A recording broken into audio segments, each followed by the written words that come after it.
derrière l'homme politique controversé qu'est Claude Guéant, se cachent des blessures. Parmi elles, la plus douloureuse est la mort de son épouse Rosemarie Benoît en 2008, succombant à un cancer foudroyant. Dans l'Express qui s'intéressait à sa part d'ombre, on apprend le lien fort qui unissait l'ancien ministre et sa femme. Claude Guéant défraie la chronique depuis l'annonce de son incarcération à la prison de la Santé. Cette décision fait suite au non-paiement de ses dettes à l'État après sa condamnation dans l'affaire de ses dettes de cabinet dans la complexe affaire dite des paiements liquides dans laquelle l'ancien ministre a été condamné en 2017 à 2 ans de prison dont 1 an ferme. Une épreuve de plus pour l'ancien ministre de l'Intérieur sous la présidence de Nicolas Sarkozy qui a perdu sa femme et mère de leurs 2 enfants, Rosemarie Benoît, succombant à un cancer foudroyant.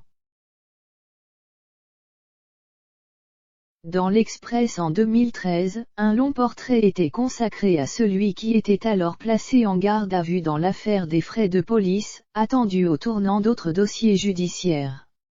Très pris par sa carrière, le haut fonctionnaire Claude Guéant a pu compter sur le soutien sans faille de son épouse Rosemarie, originaire comme lui de Vimy. Ensemble, ils ont eu 2 enfants, Marie-Sophie et François. Ce dernier a été conseiller régional de Bretagne, suppléant du député du Morbihan UMP Loïc Bouvard entre 2007 et 2012, et candidat malheureux aux élections législatives dans la circonscription de Ploërmel en 2012. Je l'ai rencontré plusieurs fois chez eux.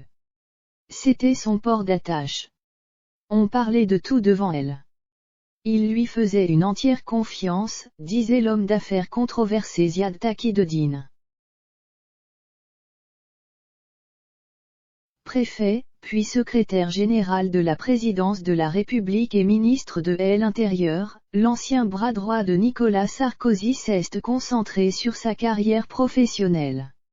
Jusqu'à cette année 2008. À peine installé dans un bel appartement du 16e arrondissement, son épouse Rosemarie doit affronter un cancer. Il sera foudroyant et l'emportera en octobre 2008.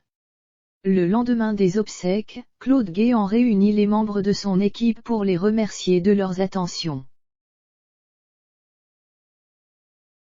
Puis, à la surprise de plusieurs participants, il prévient « Je serai encore plus disponible qu'auparavant », comme s'il ne pouvait se permettre le luxe de céder à la tristesse, écrit l'Express. Mais une fois à les portes de ses bureaux fermés, le chagrin est là.